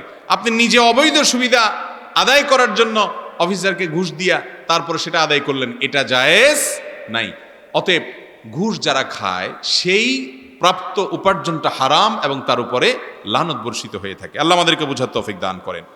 এরপরে প্রশ্ন হলো, আমি নামাজের সময় একটা ছোট সম্ভবত অ্যাঞ্জেনা সাপ দেখলাম, খুব ভয়ের সাথে নামাজ পড়লাম, নামাজের সাপ দেখাটা কি কোনো খারাপ আলামত বহন করে কিনা? এটা যদি স্বপ্নে দেখেন, স্বপ্নে সাপ বা হিংস্র জীবজন্তু দেখলে কোনো কোনো ক্ষেত্রে সেটা শত্রুতা বোঝায় যে আপনার কোনো শত্রু আছে। আবার অনেক সময় বরং বেশিরভাগ ক্ষেত্রে হিংস্র কোনো জন্তু আপনাকে দৌড়াচ্ছে, সাপে দৌড়াচ্ছে, বাঘে দৌড়াচ্ছে, এরকম দৃশ্যগুলো যখন দেখেন, সেটি দুইটার কোনো একটা হওয়ার সম্ভাবনা খুব বেশি থাকে। এক, শয়তান মানুষকে নাজেহাল করার জন্য, পেরেশান করার জন্য দেখায়, অযথা স্বপ্ন, এগুলো ব্যাখ্যাহীন স্বপ্ন, শুধু পেরেশান করার জন্য করে। আবার অনেক সময় কারোর যদি ব্ল্যাক ম্যাজিক করা হয়, কালো জাদু করা হয়, দুষ্ট জিনের উপদ্রব ভয়ঙ্করভাবে কারোর উপরে থাকে, তখন স্বপ্নে এগুলো দেখে। বিশেষ করে অভিজ্ঞ রাকি যারা ঝাড়ফুঁক করেন, তাদের অনেকের অভিজ্ঞতা এবং তাদের অনেকের অ্যানালাইসিসের আলোকে আমি এটি জানিছি যে অনেক সময় আমি পরীক্ষিতও দেখেছি অনেকে যে ব্ল্যাক ম্যাজিকের রোগী, সে এই স্বপ্নগুলো বেশি দেখে। তো এই জন্য এগুলো থেকে বাঁচার জন্য সকাল সন্ধ্যার দোয়া খুব বেশি ইহতেমামের সাথে পড়তে হবে। আমাদের একটা ছোট্ট বই আছে, রাসূলুল্লাহ সাল্লাল্লাহু আলাইহি সাল্লামের সকাল সন্ধ্যার দোয়াও জিকির, আলহামদুলিল্লাহ লক্ষ লক্ষ কপি মানুষকে বিতরণ করা হয়েছে। আর অনেক ওলামায়ে কেরাম বিভিন্ন সংকলন করেছেন। বিশেষ করে আর কিছু করতে পারেন আর না পারেন, সকাল এবং সন্ধ্যায় 3 কুল, নারী পুরুষ সকলে 3 বার করে কুল হুয়াল্লাহ, কুল আউযু বিরাব্বিল ফালাক, কুল আউযু বিরাব্বিন নাস, আউযু বিল্লাহি সহকারে ফজরের পরে 3 বার, মাগরিবের পরে বা আসরের পরে 3 বার সকাল সন্ধ্যা নিজেরা পড়েন, বাচ্চাদেরকে পড়ে ফু দেন, শোয়ার সময় 3 কুল পড়ে পুরো শরীর ফু দেন, বাচ্চাদেরকে ফু দিয়া শোয়ান। এই ব্ল্যাক ম্যাজিক এখন ঘরে ঘরে জনে জনে এত পরিমাণ জাদু টোনা ব্ল্যাক ম্যাজিকের পরিমাণ বাড়ছে যে এটা থেকে মুক্ত ফ্যামিলি খুঁজে পাওয়া যাচ্ছে না। তো যাই হোক, দুঃস্বপ্ন, বিশেষ করে এই হিংস্র জীবজন্তুর তাড়ানো দৌড়ানো এই জাতীয় বিষয়গুলো অনেক সময় শয়তান ভয় দেখানোর জন্য দেখায়, সেটার বিশেষ কোনো কেয়ার করার কারণ নাই। আবার অনেক সময় ব্ল্যাক ম্যাজিক করা হলে সেই দুষ্ট শয়তান বা জিনের আপনার আক্রমণ বোঝায়। তো এই জন্য ওই দোয়া দুরুদগুলো আমলগুলো খুব বেশি করতে হবে। রক্ষা কবচ আল্লাহ তাআলা হেফাজত করবেন ইনশাআল্লাহ। এরপরে প্রশ্ন হলো, আমরা জানি খেলাধুলা হারাম, কিন্তু বিশ্বকাপ ফুটবল আয়োজক কাতার, সৌদি আরব সহ আর অনেক মুসলিম দেশ বিশ্বকাপে অংশ নেয়, এ ব্যাপারে হাদিস কি বলে? ভাই, দুনিয়ার সকল মুসলমান দেশ, দুনিয়ার সকল মুসলমান যদি সবাই মিলে কোনো হারাম করার জন্য ঐক্যবদ্ধ হয়ে যায়, তাহলে সে হারামটাকে হালাল হয়ে যাবে? কোনো একটা গুনাহের কাজ, হারাম কি হালাল সে আলোচনা আমি যাচ্ছি না, কোনো একটা গুনাহের কাজ, পাপের কাজ, যে আসরটা পাপকে ঘিরে, যে আসরটার আদ্যপান্ত পাপে পাপ, সেই রকম আসর যদি মুসলমান কোনো দেশ অংশগ্রহণ করে, আমাদের দেশে অনেক শুকনা মুসলমান পাবেন, বলে যে আরে ভাই তোমরা বেশি বুঝো, সৌদি আরবের মানুষ বুঝে না। সৌদি আরবে তো এখন মহিলাদের পর্দাও উঠে দিয়েছে, এই জন্য কি আল্লাহর পর্দার আয়াত মানসুখ হয়ে গেছে নাকি? সৌদি আরব আজকে একটা খারাপ কাজ করবে, কারকে আরেকটা খারাপ কাজ করবে, তসু আরেকটা খারাপ কাজ করবে, কাতার আজকে একটা করবে, দুবাই আজকে একটা করবে, পুরো দুনিয়া কি করছে এটা দেখবো না, মুসলমান দেখবে কোরআন এবং হাদিস কি বলেছে, ঠিক না বে ঠিক? দুনিয়ার সব জায়গা থেকে ইসলাম গোটায় আসবে, কিয়ামতের আগে কোথাও ইসলাম থাকতে পারবে না, সব জায়গা থেকে ইসলাম গোছায় চলে আসবে, নবী করিম সাল্লাল্লাহু আলাইহি সাল্লাম বলেছেন। এবং মদিনায় গিয়ে ইসলাম ঢুকে পড়বে কামা তাদখুলুল হাইয়াতু ফি হুজরিহা, একটি সাপ যেরকম তার গর্তের মধ্যে যে ঢুকে পড়ে, সারা দুনিয়াতে ইসলাম ছড়িয়ে পড়েছে নবীজি সাল্লাল্লাহু আলাইহি সাল্লামের দাওয়াতে, সাহাবাদের খুলাফায়ে রাশিদের দাওয়াতে, আবার ইসলাম আস্তে আস্তে আস্তে আস্তে আস্তে মদিনায় এসে ঢুকে পড়বে। এই জন্য অনেক দেশ থেকে ইসলাম ধুয়ে মুছে বিদায় হবে। এইটা দেখে আমরা যেন প্রতারিত না হই, আমরা দেখব কোরআন এবং হাদিস। পৃথিবীতে মাখলুকাতের সঠিক সংখ্যা কত? আল্লাহর সৃষ্টির সংখ্যা কত আপনাদের জানা আছে ভাই? 18,000 মাখলুকাত না? 18,000 মাখলুকাত, এরকম একটা কথা আমরা অনেক আগে থেকে শুনছি, কোনো কোনো বিদ্যায় বলা হয়, কিন্তু এগুলোর কোনো গ্রহণযোগ্য ভিত্তি কোরআন হাদিসে? আল্লাহ তাআলা সৃষ্টির সংখ্যা জানেন একমাত্র কে? আল্লাহ তাআলা অনেক সৃষ্টি করেছেন যেগুলো এখনো পর্যন্ত বিজ্ঞানও আবিষ্কার করতে, কিয়ামত পর্যন্ত হয়তো আবিষ্কার হতে থাকবে। আল্লাহর সকল সৃষ্টি আবিষ্কার করে শেষ করতে পারবে এমন নয়। অতএব আল্লাহ সৃষ্টির অ্যাকচুয়াল সংখ্যা কত সেটা একমাত্র আল্লাহ ভালো জানেন। বাকি লোকমুখে প্রচলিত আছে যে আল্লাহর সৃষ্টি হলো কত, 18,000 মাখলুকাত। না, এটা ঠিক না। 18,000-এর সংখ্যা এটি কোরআন হাদিসের দ্বারায় নির্ধারিত নয়।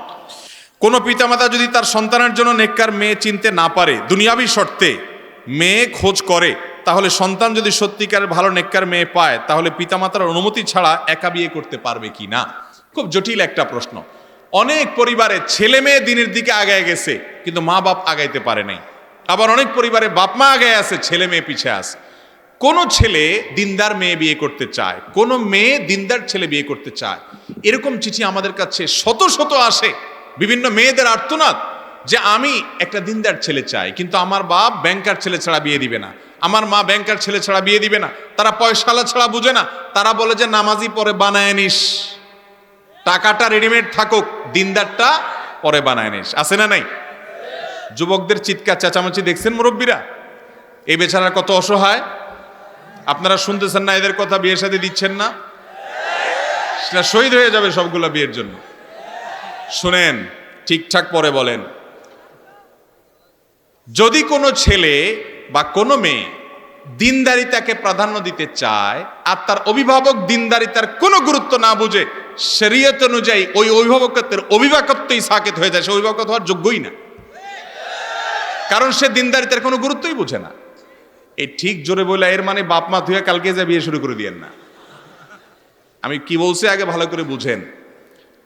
এর মানে হলো আপনার বাবা যদি, অনেক মেয়ে আছে, আমি ব্যক্তিগতভাবে বহু মেয়েদের হিস্ট্রি জানি, চিঠি লেখে আমাদের কাছে, অনলাইনে প্রশ্ন করে, ভাই বয়স 30 পার হয়ে যাচ্ছে, বাপ বিয়ে দিবে না, আমি চাকরি করি, টাকা কামাই করে খাবে বসে বসে, দেরি করছে তার নিজের স্বার্থের কারণে। তাহলে ওই মেয়ের কর্তব্য হলো চাচা, বড় ভাই, দাদা, এলাকা মুরব্বী, না হলে এলাকার ইমাম সাহেব, গণ্যমান্য আলেম ওলামা, তাদেরকে অভিভাবক বানিয়ে নিজের বিয়ের উদ্যোগ নিজে নিবে, যদি বাপ মা তার অধিকারকে জোরপূর্বক আটকে এবং নষ্ট করে, কারণ তার চরিত্র রক্ষা করা তার জন্য আবশ্যক।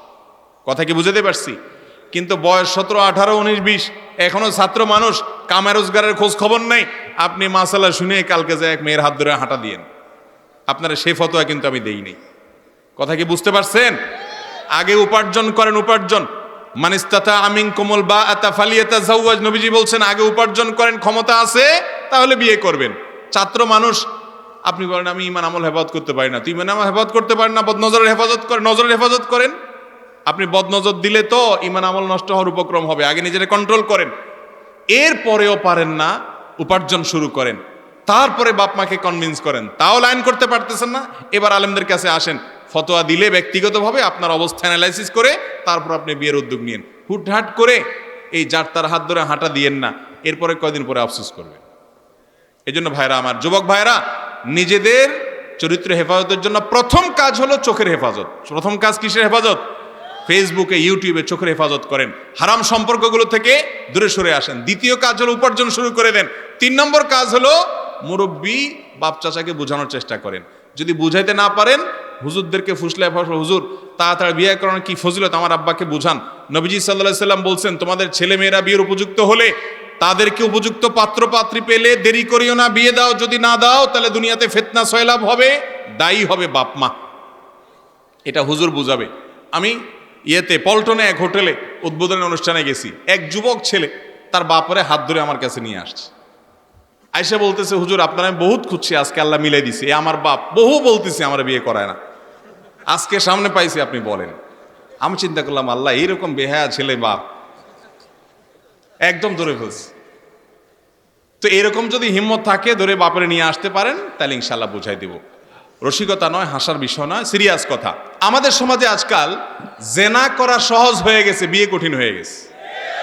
মুরব্বীরা বিয়ে দিতে চায় না। ভালো করে শুনে রাখেন বাবারা, আমাদের বাপ চাচারা সব কিন্তু কম বয়সে বিয়ে করছে, ঠিক না ঠিক? আগের যুগে মানুষ কম বয়সে বিয়ে করতো না। আর দাদিদের বিয়ে, নানিদের বিয়ে বেশিরভাগ দেখেন কত ছোট ছোট থাকতে বিয়ে হয়ে গেছে, 10টা 12টা করে বাচ্চা হয়েছে। তারপরে যে দুনিয়ার কাজের লোকের খাবার রান্না করছে, কয়েকটা করে গরু রাখছে, এরপরে 70-80 বছর পর্যন্ত চশমা লাগে না চোখে, ঠিক না ঠিক? আর এখন 30 পার হয়ে যায়, না এখনো বিয়ের বয়স হয় না, এখনো পায়ে দাঁড়ায় নাই, এখনো শিক্ষা হয় নাই।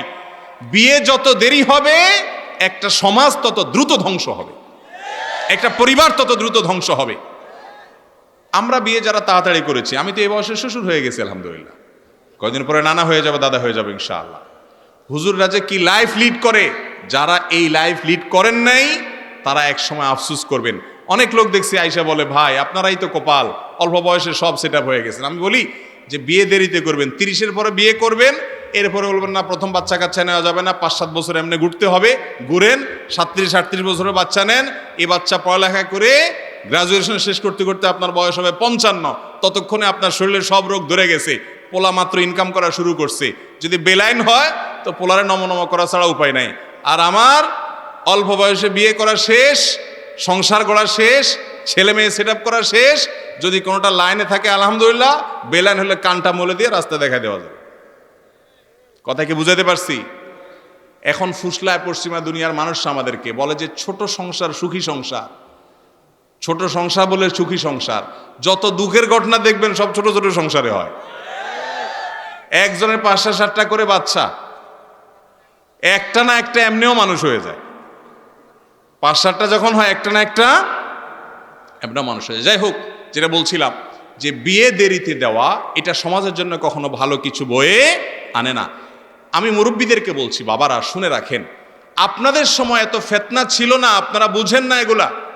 এখনকার যুবকরা কলেজ ইউনিভার্সিটিতে, রাস্তাঘাটে, ফেসবুকে, ইউটিউবে তারা ফিতনার বহুমুখী যে সয়লাব, এটাতে তারা দিগ্ভ্রান্ত হয়ে আছে।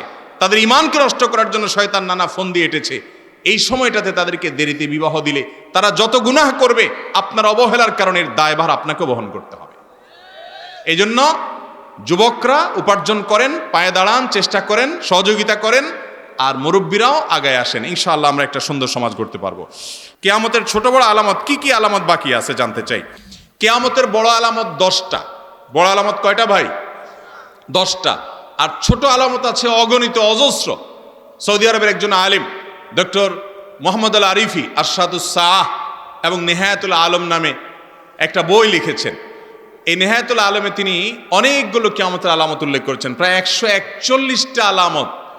এর মধ্যে 131টা হলো ছোট আর 10টা হলো বড়। বড় আলামত বলা হয় ওই আলামতকে যেগুলো কিয়ামতের একদম শেষের দিকে ঘটবে, সেগুলোর একটা এখনো ঘটে নাই।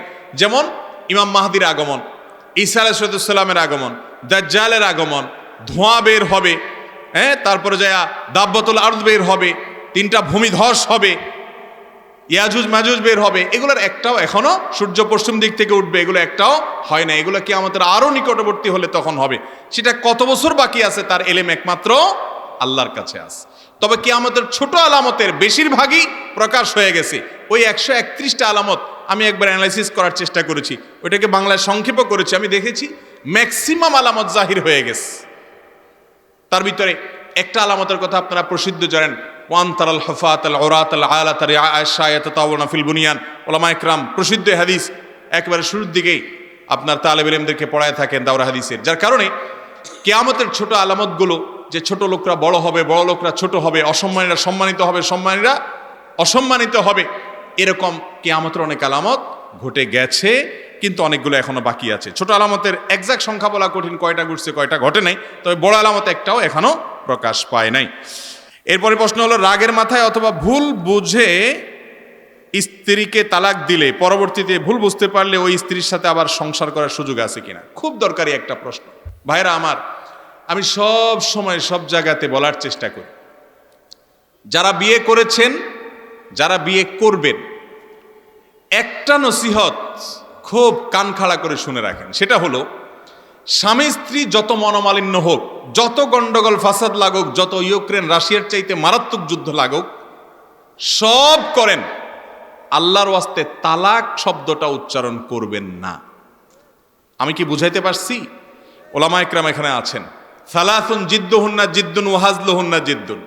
3টা বিষয় এমন আছে, দুষ্টমি করে করে, হাসতে হাসতে, রসিকতা করতে করতে আপনি বলবেন রাগের চোটে করে ফেলছি, এটাতেও তালাক হয়ে যাবে। এই 3 জিনিসের একটা হলো তালাক। খুব ভয়াবহ একটা বিষয়। আমি প্রায় বলি, ভাই বউয়ের সাথে খুব রাগারাগি হয়েছে, মেজাজ খুব গরম হয়ে গেছে, বউ বেশি উল্টাপাল্টা করে ফেলছে, সীমা লঙ্ঘন করে ফেলছে, সহ্য করতে পারতেছেন না, এটা ধাক্কা দিয়ে দেন, একটা চিমটি দিয়ে দেন, একটা শক্ত কথা বলে দেন। খবরদার তালাক শব্দটা এভাবে বলবেন না। কারণ তালাক যদি আপনি মুখ দিয়ে উচ্চারণ করে বলে ফেলেন যে তোমাকে তালাক দিলাম, এরকম যদি বলে ফেলেন, তাহলে তালাক হয়ে যাবে। সারা দুনিয়ার আলেমরা সব একসাথে হয়েও ওই তালাক ঠেকাইতে পারবে না। অনেক এলাকায় আছে, তালাক দেওয়ার পরে হুজুর ডেকে আনে, বলে হুজুর একটু তওবা পড়ায় দেন। তো হুজুরে আবার তওবা পড়ায় দেয়, যে আস্তাগফিরুল্লাহ ওয়া আতুবু ইলাইহি, ঠিক আছে তওবা তওবা, হুজুর একটু খাওয়াই টাওয়াই দেয়, আবার একসাথে থাকে। যদি হারাম শরীফের ইমাম সাহেবরাও ধরে নিয়ে আসেন, মসজিদে নববীর ইমাম সাহেবরাও ধরে নিয়ে আসেন, বাইতুল মুকাররমের খতিব সাহেবরাও ধরে নিয়ে আসেন, সব হুজুররা একসাথে হইয়া আপনি তালাক দিয়া দিছেন, যদি আপনারে তওবা পড়ায় আবার জোড়াই দিতে চায়, যদি শরীয়তে জোড়ানোর ব্যবস্থা না থাকে, তো সব হুজুর মিলেও জোড়াইতে পারবে, এরকম কোনো সিস্টেম নাই ভাই। হ্যাঁ, যদি তালাক সিস্টেম মতো দেন তাহলে ফেরত নেওয়ার সুযোগ থাকবে। সুন্নাহ সম্মত তালাক যদি দেন, সেটা কি? সেটা হলো, ভাই কোনো কারণে বনিবনা হচ্ছে না, কোনো কারণে হচ্ছে না, কোনোভাবেই হচ্ছে না, আল্লাহ তাআলা কোরআনে কারীমে 3টা ধাপ বলেছেন। নাম্বার 1, প্রথমে নসিহত করবেন, উপদেশ দিবেন, বুঝাবেন। এতে হয় না, রাগ করে বিছানা পৃথক করেন, অভিমান করেন, বাসা ছেড়ে চলে যান, একটু অভিমান করে দূরে থাকেন, দেখেন সংশোধন হয় কিনা, তাতেও হচ্ছে না। ফাবাহাদু হাকামা মিন আহলি ওয়া হাকামা মিন আহলিহা, 2 পরিবারের 2 জনকে বা একাধিক ব্যক্তিকে সালিস এনে তাদেরকে দিয়ে বসে বৈঠক করে ঠিকঠাক করার চেষ্টা করেন, দেখেন ঠিক হয় কিনা, তাতেও হচ্ছে না। এবার আপনি ভয় পাচ্ছেন না, এর সাথে ঘর করলে তো আমি কখন খুন করে বসি, কখন গালি দিয়ে বসি, আমার চরিত্র নষ্ট হয়, মুখ নষ্ট হয়, গুনাহ হয়ে যায়, চলবে না একসাথে কোনোভাবে। তাহলে এবার আপনার কাজ হলো, একজন দক্ষ বিদগ্ধ মুফতি, আলেম, ফতোয়া বোর্ডে ভালো কোনো ব্যক্তির কাছে যান, যে বলেন হুজুর সমস্যা তো এই, আমি এখন তার ওনার সাথে ঘর করতে পারবো না, আমি ডিসিশন নিছি আমরা আলাদা হয়ে যাব। তাহলে কিভাবে হবো, পদ্ধতিটা আপনি বলেন, হুজুর আপনাকে শিখাই দিবে এমন পদ্ধতি, যে পদ্ধতিতে দিলে আপনার তালাকটা দেওয়ার পরও 10 বছর পরও যদি আবার স্বামী স্ত্রী একসাথে হইতে চান, সেই রাস্তা থাকবে। বলে দেব পদ্ধতি। সবাই দিকে তালাক দেওয়ার জন্য পাগল। পদ্ধতিটা হলো, 1 তালাক দিবেন। কয় তালাক দিবেন? তাও আবার মুখ দিয়ে আসলে দিয়ে দিবেন, এত সহজ না। তালাকের টাইম আছে। টাইম বলবো? হ্যাঁ বলেন, সবাই রাজি। টাইম হলো যেই পবিত্রতার পিরিয়ডে স্বামী স্ত্রীর শারীরিক সম্পর্ক হয়েছে, ওই পিরিয়ডে তালাক দেওয়া যাবে না। এরপরে পবিত্রতার পিরিয়ড যাওয়ার পরে মাসিক আসবে, মাসিক চলে যাবে, হওয়ার পরে আবার পবিত্র হবে। সেই পবিত্র হওয়ার পরে এখনো শারীরিক সম্পর্ক হয় নাই, এই অবস্থায় তালাক দিবেন। কেন শরীয়ত এতটুকু অপেক্ষা করছে জানেন? এর কারণ হলো শরীয়ত নিশ্চিত করতে চায় যে এই তালাকটা সুবিবেচনা প্রসূত। আপনি খুব চিন্তা ভাবনা করে ভেবে চিনতে তারপরে সিদ্ধান্তে এসেছেন, যেমনি সেমনি সিদ্ধান্ত নেন নাই। কারণ একটা পবিত্রতার পিরিয়ডে শারীরিক সম্পর্ক হয়েছে, মাসিকের একটা পিরিয়ড চলে গেছে, আপনার চাহিদা তৈরি হয়েছে, এরপরে নতুন পিরিয়ডে পবিত্র হয়েছে। এই পবিত্র হওয়ার পর প্রচন্ড রকমের চাহিদা থাকার কথা, এই সময়টাতেও আপনি তালাক দেওয়ার জন্য প্রস্তুত। তার মানে আপনি খুব ভেবে চিনতে, আপনার তার প্রতি আকর্ষণ আগ্রহ থাকার পরও আপনারা একে অন্য থেকে পৃথক হতে চাচ্ছেন, তালাকের ডিসিশন নিতে চাচ্ছেন। এটা যে সুচিন্তিত, এটা যে হুটহাট করে নয়, এটা যে ঠান্ডা মাথায় বুঝে শুনে, সেটা নিশ্চিত করবার জন্য শরীয়ত এতগুলো ধাপ অবলম্বন করছে। অবশ্যই এটা একমাত্র কারণ না, এর আরও কারণ আছে, সেদিকে আমি যাচ্ছি না। কেন এতটুকু অপেক্ষা করতে বলছে, এটা একটি কারণ বললাম শুধু। এরপরে আপনি তখন যা বলবেন এক তালাক দিলাম, এইটা দেওয়ার পর আপনি ছেড়ে দেন। 1 মাস পর যদি দেখেন যে না বনিবনা হয়ে গেছে, আবার ফেরত নিয়ে আসতে পারবেন। 2 মাস পরে নিছেন, আবার ফেরত নিয়ে আসতে পারবেন। 3 মাস হয়ে গেছে, শেষ সম্পর্ক। চাইলে এবার ওই মহিলা আরেক জায়গায় বিয়ে বসতে পারে, আপনি আরেক মহিলাকে বিয়ে করতে পারেন। আর যদি কোনো কারণে উনি আর কোথাও বিয়ে বসলেন না, বা বসলেন 2, 4, 5 বছর পরেও আবার একত্র হতে চান, যেহেতু তালাক একটা দিয়ে পৃথক হয়ে গেছেন, আবার নতুন করে সিস্টেমিক্যাল ভাবে স্বামী স্ত্রী হিসাবে নতুন করে বিবাহে আবদ্ধ হওয়ার সুযোগ আছে। আমি কি বুঝাইতে পারছি? কিন্তু এই তালাক কেউ দেয় না ভাই। কি তালাক দেয়? বেগুন তালাক দেয়। বেগুন তালাক শুনছেন? বউরে তালাক দেয় না, বউর 14 গোষ্ঠী শুদ্ধ তালাক দেয়। 2 তালাক 3 তালাক দেয় না, কয় 3000 তালাক দেয়। আমি ছোটবেলায় মাদ্রাসায় যখন পড়ি নোয়াখালীতে, একেবারে ছোট, মানে বিছানা পেশাব করার পিরিয়ড পার হয়েছি মাত্র, এই মিজানো না উর্দু কায়দায় পড়ি। আমার মনে এখন পড়ে আর কি, তখন বুঝতাম না, ছোট ছিলাম। আমার লজিং মাস্টার এই বুড়া সারাদিন বুড়ি রে, সকাল বিকাল বলতো তুই ধা ধা ধা। আমি ধা মানে বুঝতাম না, নোয়াখালী ভাষা ধা মানে ভাগ। তালাকে কেনায়া, অনেক সময় তালাকে সরি, এরকম সে দিত অহরহ, আবার তার সাথে ঘর করত। ভাইরা আমার, জেনা হবে। তালাক দেওয়ার পরও যদি সম্পর্ক করেন, সেটা কি হবে? জেনা হবে। এই জন্য তালাক দেওয়ার পর যদি স্বামী স্ত্রী দুজন আবার মিলেমিশে থাকতে চান, তাহলে যেভাবে বললাম সেভাবে দিবেন, 1 তালাকের বেশি না। এবং সেটা পরামর্শ করে মুরব্বীদের সাথে, বিচক্ষণ লোকদের সাথে। খবরদার, আবারও বলছি, রাগ হয়ে 2টা ধাক্কা দিয়ে দেন, অন্যায় হয়ে গেলে আপনার বিচার হবে, জোরে ধাক্কা দিছেন। কিন্তু তালাক দিয়ে দিছেন, বিচার করে কিছু হবে না। অনেকে এসে কান্দে, হুজুর এখন একটা রাস্তা দেখান না। প্রায় সময় আমাদের মসজিদে আসে, তালাকের ফতোয়া শোনার পর আমার নিজেরই খারাপ লাগে। 2টা 3টা বাচ্চা আছে, হাফেজ ছাত্র আছে, ছেলে আছে, দেখা যাচ্ছে স্বামী স্ত্রীর মধ্যে তালাক হয়ে বসে আছে। 3টা তালাক হয়ে গেছে, জীবনে বারবার একই কাহিনী করছে, বারবার করছে। অনেক প্রবাসী আছে, দূরের থেকে মোবাইলে ফোনে বউর সাথে কথা বলে চুলের তো নুন বেশ কম হয়েছে, বোর 14 গোষ্ঠী শুদ্ধ পুরা দেশ শুদ্ধ তালাক দিয়ে দেয়। আছে না নাই? আমি বলি ভাই, মাথা বেশি হট হয়ে গেলে মোবাইলটা বন্ধ করে চুপচাপ বসে থাকেন 3 দিন, দেখবেন মাথা নর্মালে আসছে। অনেকে আছে বউয়ের সাথে রাগারাগে যখন হয়, তখন মোবাইলে আরো টাকা লোড করে এবার আবার কল দেয়, মানে ঝগড়াটা কন্টিনিউ করার জন্য। এগুলো মূর্খতা এবং অজ্ঞানতা। গোসা থামাইতে হবে। আল্লাহ আমাদেরকে বুঝার তৌফিক দান করুন। ঢাকা শহরে আরো কয়েক বছর আগের জরিপ বলছে, প্রতিদিন শুধু ঢাকা শহরে 39টা করে বিবাহ ভাঙে। আমি গত বছর মৌলভীবাজার এক মাহফিলে গেছি, এলাকার চেয়ারম্যান সাহেব আমাকে বলল, হুজুর আমি নতুন চেয়ারম্যান হয়েছি, কয়েকদিন হয়েছি, এই কয়েকদিন সম্ভবত 10 দিনে কথা বলছিল, 10 দিনের ভিতরে 25টা বিবাহ ভাঙার বিচার আমার কাছে আসছে। আর আমার কাছে যেগুলো আসলে সেগুলোর সংখ্যা আমি জানি না। ঘরে ঘরে খানখান হয়ে যাচ্ছে, ধৈর্য নাই, সহ্য নাই। বউয়ের একটু উলট পালট হচ্ছে, তালাক মেরে দিচ্ছে ছোট লোক স্বামী, আর ছোট লোক স্ত্রী স্বামীর উলট পালট হয়েছে, বলে যে তোমার সংসার থেকে বাপের বাড়ি গেলাম। আল্লাহ তাআলা আমাদেরকে ধৈর্য সহ্য দান করুক। জানেন ধৈর্যশীলদের জন্যই জান্নাত। ইন্নামা ইউওয়াফাস সাবিরুনা আজরাহুম বিগাইরি হিসাব। ধৈর্যশীলদেরকে আল্লাহ অগণিত দিবেন। আস-সাবরু সাওয়াবুহু আল জান্নাহ।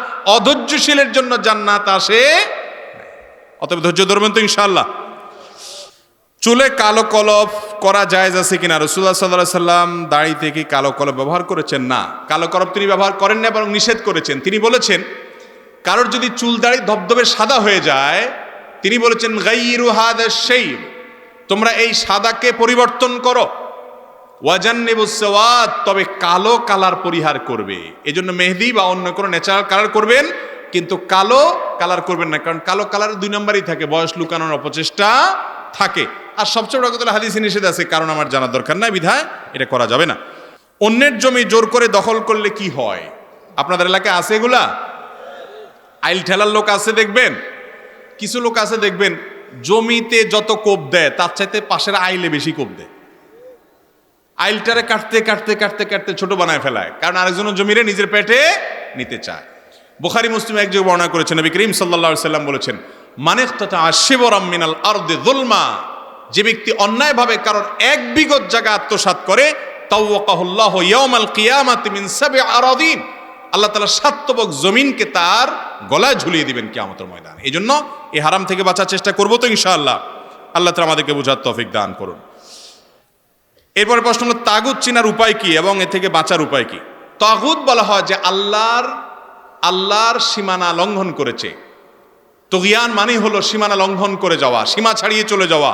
যে ব্যক্তি আল্লাহর প্রতি অবিশ্বাস করেছে সে তাগুতের মধ্যে পড়ে। যে আলমুল গায়েব, গায়েবের ইলম আছে বিশ্বাস করে, সে তাগুতের মধ্যে পড়ে। যে ব্যক্তি অন্যকে নিজের ইবাদত দিকে ডাকে সে তাগুতের মধ্যে পড়ে। যে ব্যক্তিকে অন্য কেউ পূজা করে, উপাসনা করে, সে সেটাতে সন্তুষ্ট, সেও তাগুতের মধ্যে পড়ে। আল্লাহ তাআলা আমাদেরকে তাগুতের প্রতি কুফরি করে আল্লাহর প্রতি ঈমান আনার তৌফিক দান করুন, আমিন। ভাইরা আমার, রাত গভীর হয়েছে, 12:15 বেজে গেছে, ফজর নামাজ আমাদেরকে পড়তে হবে। অতএব আজকে যেগুলো আমরা উত্তর দিতে পারলাম আলহামদুলিল্লাহ।